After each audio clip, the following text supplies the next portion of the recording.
Fala pessoal, tudo bem? Vamos começar mais um episódio do Refletindo Todo em Partes. Esse é o episódio 5. Já faz um tempo que a gente não conversa, alguns meses, o mundo tem mudado bastante de forma acelerada. Hoje o tema que eu escolhi, depois de muito tempo, é difícil ser capturado assim, por um tema que dê vontade, assim, que você crê que vale a pena refletir espontaneamente, que talvez com algum esforço você tenha algo de relevante para dizer. Então, hoje, coincidentemente, eu estava refletindo sobre tirania, e esse é o tema desse vídeo. Então, a gente vive um momento conturbado, e tirania é um modo, uma postura, né, eu diria, de líderes ou pessoas em posição de poder, de como conduzir a governança, né, de qualquer situação, seja de um império, seja de uma empresa, seja de uma família, seja de um governo, ou de um time de futebol. Então, pessoas com autoridade suficiente, né, e com a prerrogativa de poderem exercer desta autoridade, elas passam a enfrentar um dilema de como conduzir as coisas, como exercer comando, né? Então, tradicionalmente, a gente vem de um histórico, de uma raiz em que nós temos visto uma herança da cultura militar, de uma cadeia de comando e controle centralizada, top-down, tá? E que por meio de coordenação, por meio de uma estrutura hierárquica bem definida e por meio do exercício do comando, né, e de um código de ética e de conduta condizente com os valores, os propósitos e a missão maior da organização, essa estrutura ela se movimenta na direção da consecução dos seus objetivos. E o papel do comandante, né, ou do commander-in-chief, em um exército, por exemplo, ou em um chefe de Estado que comanda, né, e que toma as principais decisões estratégicas durante uma batalha, durante uma guerra, é de ser o principal responsável por essa organização. E nada importante ocorre sem que esse comando, que essas ordens sejam dadas e delegadas, né? E tirania é um conceito que na minha cabeça está muito arraigado a esse estágio e a esse ambiente de conflito e de guerra e de resolução de conflitos de interesses, conflitos de propósitos, conflitos de objetivos entre duas entidades, sejam elas de quaisquer tamanho, em geral estados, né, nações-estados. Esses conflitos são significativos e eles precisam atingir uma massa crítica, né, ao ponto de fazer com que essas entidades se sintam unilateralmente ameaçadas, né? Seja porque um país inimigo declarou realmente guerra, ou fez ameaças, ou movimentou ali um aparato militar, né, para sinalizar alguma má intenção, ou porque desrespeitou algum tratado, alguma lei internacional, ou princípios e valores arraigados aí em Declaração de Direitos Humanos, ou muito, isso é o que a gente gosta de acreditar, né? Ou pelo menos o que muitos dos líderes envolvidos em decisões críticas, né, na história da humanidade, de realmente entrar de cabeça no conflito armado, justificam. Parece algo nobre, parece algo grandioso, e todo o discurso dessas pessoas está arraigado nessa crença e valores, né, compartilhados por todas as pessoas que subscrevem aquele sistema, né, que estão debaixo de uma mesma bandeira, de um mesmo espírito nacional. Então, esse é o contexto, né? Mas existem, na verdade, diversas outras formas de exercer poder, de exercer liderança, de exercer comando, que não numa estrutura como essa. E uma das coisas que hoje tem ficado cada vez mais presente é o poder da influência, né? E influência é algo essencial em estruturas com hierarquias não formalizadas, né? Porque se eu faço parte de uma organização militar ou de uma empresa ou de uma estrutura onde eu, né, assinei um contrato me voluntariando a responder a um determinado chefe ou a um determinado poder instaurado, né? Isso é um exemplo de uma hierarquia formalizada e, portanto, a própria estrutura e a própria postura voluntária do servir, ela faz com que o motor gire por conta própria, né? Sem a necessidade de uso excessivo de força para mover toda a engrenagem do aparato da organização. Mas, no entanto, em organizações onde há uma hierarquia um pouco mais horizontal, ou mesmo que não seja horizontal, né, mas que seja uma hierarquia informal e pouco formalizada, o poder da influência, do convencimento e da persuasão se faz é fundamental, né, e se faz necessário para que qualquer coisa aconteça. Isso exige a articulação por meio de linguagem clara, precisa e convincente, né, dos porquês escondidos em cada curso de ação, em cada direcionamento. Então, muitas vezes se definem planejamentos estratégicos, objetivos de longo prazo, que não existiam antes, que a organização não tinha. Então, a gente está falando aí de organizações mais dinâmicas, que é muito comum na economia moderna. A gente está falando de startups, de empresas e pessoas que se dedicam a inovar, a criar, a agarrar novas oportunidades o tempo inteiro que surgem no mercado. E para fazer isso com competência, é necessário o tempo todo buscar e vasculhar e monitorar o espaço de todos os objetivos, propósitos e oportunidades possíveis e delinear, portanto, visões coerentes, cativantes, motivantes, engajar as pessoas nesta bandeira, neste convencimento, nesta missão e tentar traçar planos que não existiam talvez há um mês, há 30 dias, há 15 dias.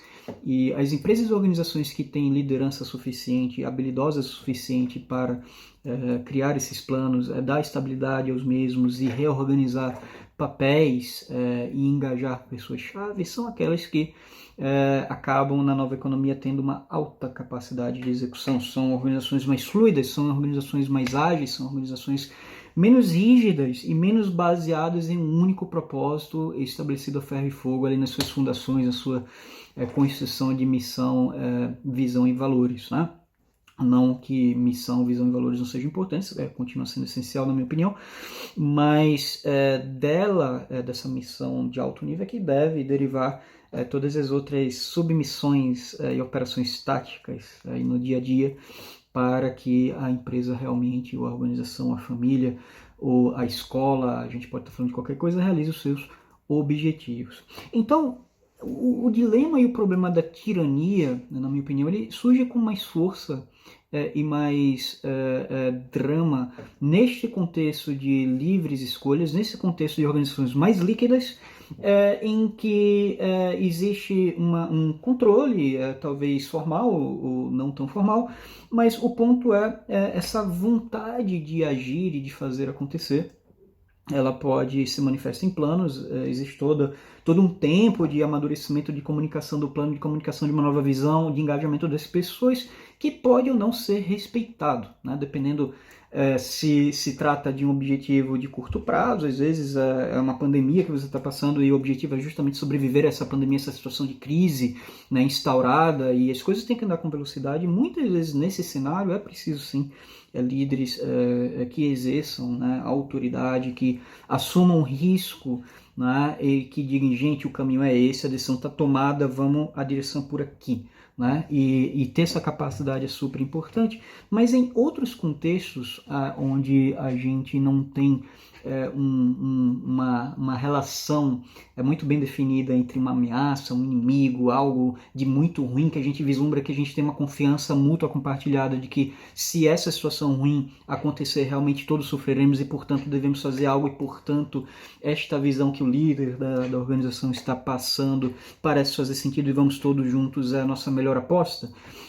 Em outros contextos onde não há esse drama e essa narrativa, onde as coisas estão mais abertas, onde há N formas de se chegar a um objetivo e onde há N objetivos possíveis para se agarrar a uma oportunidade, para expandir novos negócios dentro de uma organização, etc.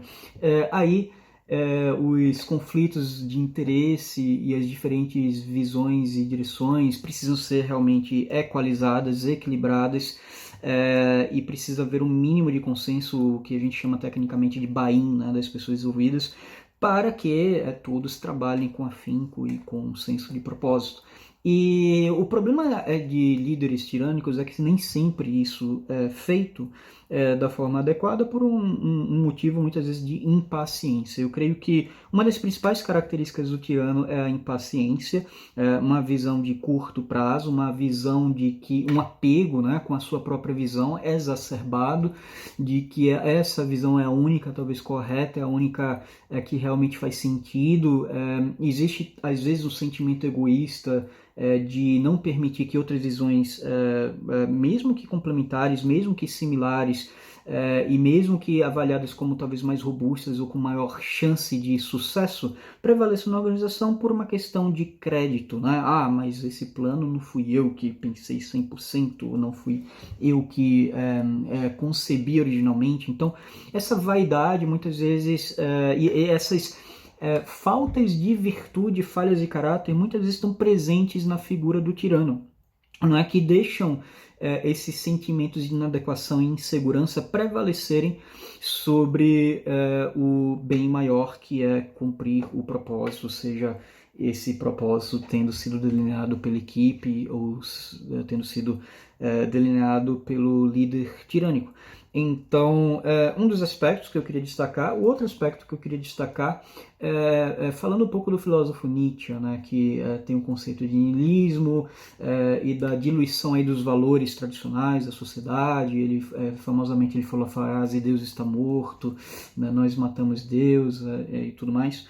E muita gente interpreta isso como algo, um triunfo, né, do ateísmo, como se Nietzsche estivesse celebrando essa constatação, essa conclusão lógica que ele tinha chegado naquela época, em que ele escreveu isso, mas na verdade ele, se você continuar lendo o texto, ele lamenta, na verdade, ele expressa temores, ele expressa questionamentos de como seria possível substituir esses valores tradicionais por uma busca de significado. E uma das respostas que o Nietzsche chega é a ideia do Überman, né, do super-homem, né? Então, a pessoa que vai criar os próprios valores, que vai buscar o próprio significado, né, não arraigado numa raiz comum de valores tradicionais.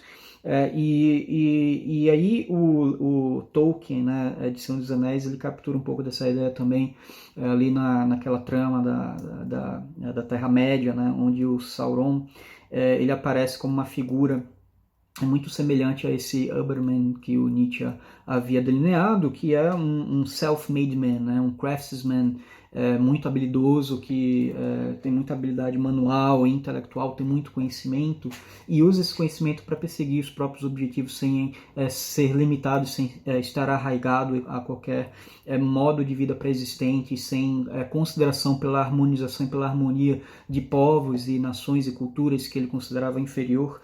E aí ele tenta criar um exército, né, de orcs completamente possuídos por essa ganância, por esse objetivo de aplicar de forma desenfreada conhecimento, ciência e tecnologia para controle e dominação. Então, eu estou resgatando esses temas porque esse will to power, essa vontade, esse objetivo de poder pelo poder é algo que aparece também na figura do tirano, né? Muitas pessoas, quando chegam em certas posições hierárquicas dentro de uma estrutura, dentro de uma organização, às vezes são pessoas que tinham até visões interessantes, que tinham frustrações durante muito tempo acumulada por não poder ter sido ouvidas ou acknowledged ou reconhecidas como pessoas de valor e de potencial dentro de uma organização, e de repente quando elas se veem dotadas de uma posição de poder e autoridade, elas querem colocar tudo aquilo para fora no menor tempo possível, e aí é onde um pequeno tirano começa a emergir. Isso é óbvio, super danoso para qualquer organização e perigoso até para as pessoas que estão ao redor, em volta, mas o ponto principal aqui é que quando isso acontece, né, a pessoa ela se transforma, né? Muita gente, quando é promovida para uma certa posição, ou quando ganha uma certa eleição para ser presidente da República, ela revela o seu verdadeiro caráter. Às vezes é muito claro, às vezes você vê claramente que a pessoa sempre estava confortável nessa posição de tirania, mas às vezes são pessoas que realmente se degeneram, né? E essa degeneração de valores, esse vício, né, do poder pelo poder, da ambição pela ambição, faz com que ela deixe de ser considerate, né, deixe de tratar as pessoas bem, que ela se veja realmente acima das pessoas e de uma posição de superioridade, ela passa a humilhar até algumas pessoas ou impor por força, né, a vontade dela, ela se fecha para ouvir, né? Então são pessoas que param de aprender. E tem uma frase muito interessante que eu vi recentemente, de um filósofo estoico, que diz que agora eu esqueci exatamente como é que é a frase, mas parafraseando é mais ou menos assim, que o pior mal, né, para o aprendizado a situação em que a pessoa acha que já sabe, né? Quando você acha que já sabe um assunto, que já sabe tudo que precisa ser conhecido sobre um determinado assunto, você não está sendo humilde o suficiente para admitir que o seu conhecimento é limitado e incompleto, em primeiro lugar, e em segundo lugar você está perdendo a oportunidade de se abrir para novas informações, para novas opiniões, para novas perspectivas, como se novas informações, novas opiniões, novas perspectivas ameaçassem a sua posição, ferissem a sua vaidade e expusessem fraquezas de caráter, né? E isso é terrível para um tirano. Um tirano geralmente tem uma autoimagem de si mesmo, de alguém que tem uma fortaleza, de alguém que tem um poder inabalável, alguém que tinha um direito quase divino de exercer aquela posição, aquela autoridade, aquela autoimagem, e portanto tendem a ser pessoas muito fechadas para o aprendizado e em geral são pessoas que são muito dadas a teorias de conspiração, a visões anticientíficas e não baseadas em fatos, em dados e em conhecimento estabelecido e validado, né? Porque conhecimento estabelecido e validado e fatos e dados requerem uma rede de colaboração, requerem a humildade de você atribuir e permitir com que, de uma forma descentralizada, várias pessoas fazem um trabalho árduo no mundo inteiro, grupos de cientistas, de filósofos, de historiadores, de pesquisadores, estabeleçam esses fatos e dados de uma forma descentralizada e colaborativa, né? Uma Wikipedia é um exemplo de diversos profissionais ou amadores, mas muito bem versados em determinados assuntos, colaborando para tentar melhorar não só o conhecimento que está disponível a toda a humanidade, mas a relação e a facilidade de busca e de encontrar novos conhecimentos, fatos e dados a partir dessa rede de conexão, né, de conhecimento. E isso é um grande privilégio, o momento que a gente está vivendo, mas ao mesmo tempo é visto como uma grande ameaça para a figura do tirano. Tá? Então, o que mais eu poderia dizer sobre a figura do tirano? Bom, continuando nessa linha do apego, né, do poder pelo poder, poder é algo viciante, certamente. Eu creio que a questão do poder é que, claro, se você tem poder e você exerce comando e você vê pessoas, né, que estão tentando descobrir soluções para aquelas direções e aqueles comandos, né, é algo que, obviamente,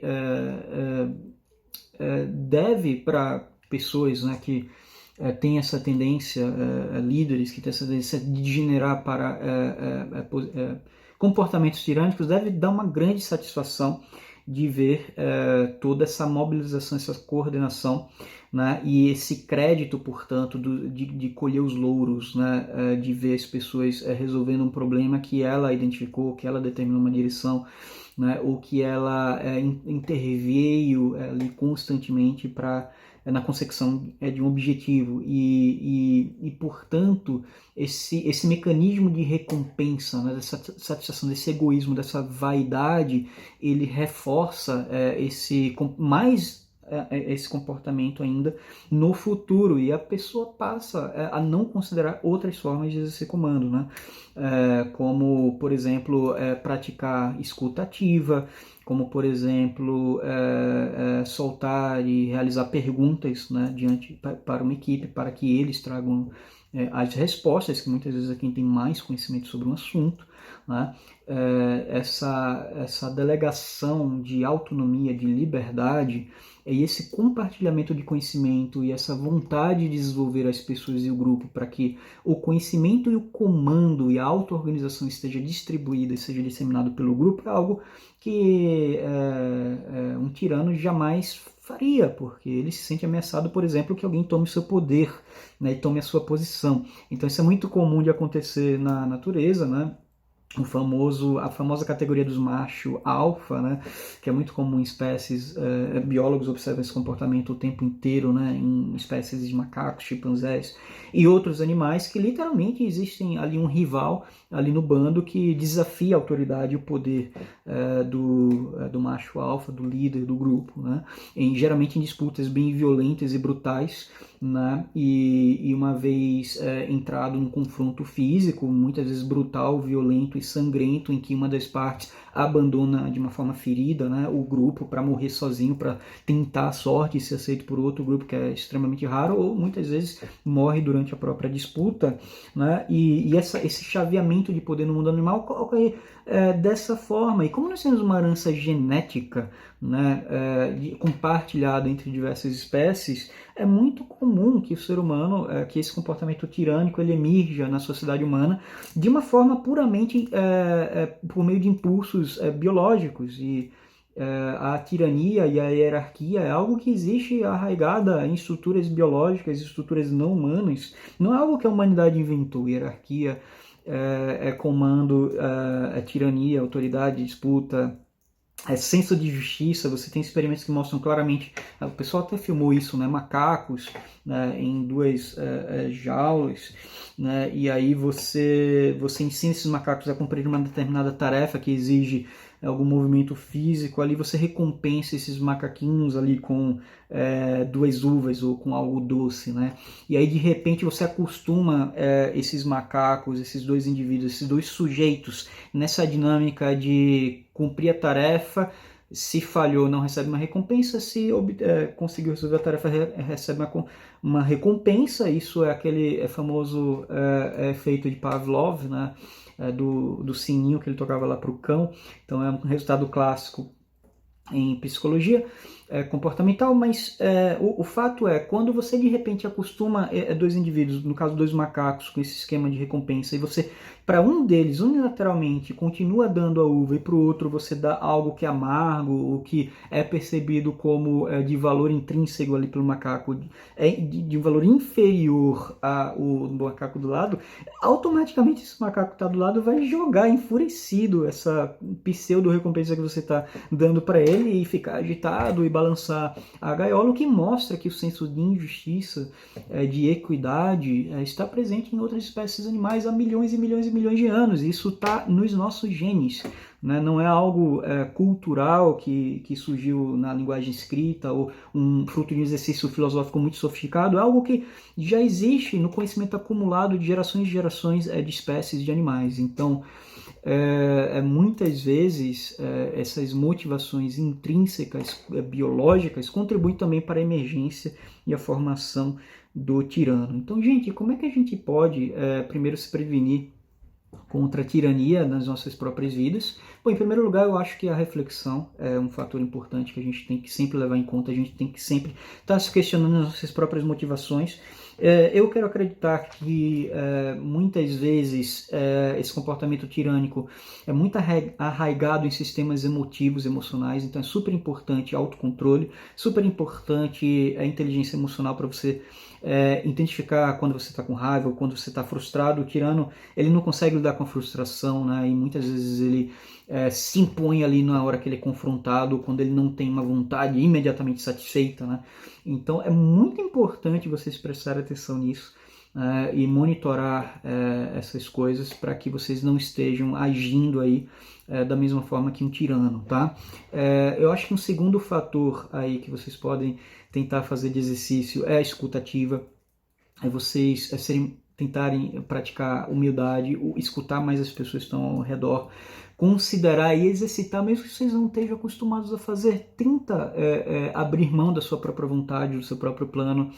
Tenta escolher pelo menos o segundo melhor plano. Se você achar que o seu plano é o melhor, tudo bem, pode até ser que seja, mas experimenta isso. Olha o segundo melhor plano na sua avaliação ali dado pelo grupo, empodera a pessoa que deu, o grupo, o conjunto de pessoas que deu, dá as condições e os recursos para que elas executem esse segundo melhor plano. As coisas vão ser executadas, vão dar certo, vai ser good enough, vai ficar tudo bem, e você vai ter praticado um exercício de empoderamento, vai ter desenvolvido a tua equipe, vai ter desenvolvido o teu grupo, tá? O grupo vai ficar mais coeso, mais forte, mais colaborativo. Você vai aprender muito no processo, de repente você vai até aprender que existe mais de uma forma de fazer a mesma coisa, de cumprir os objetivos. Então, assim, você só tem a ganhar. Então, é a segunda dica que eu daria. Uma terceira dica que eu daria...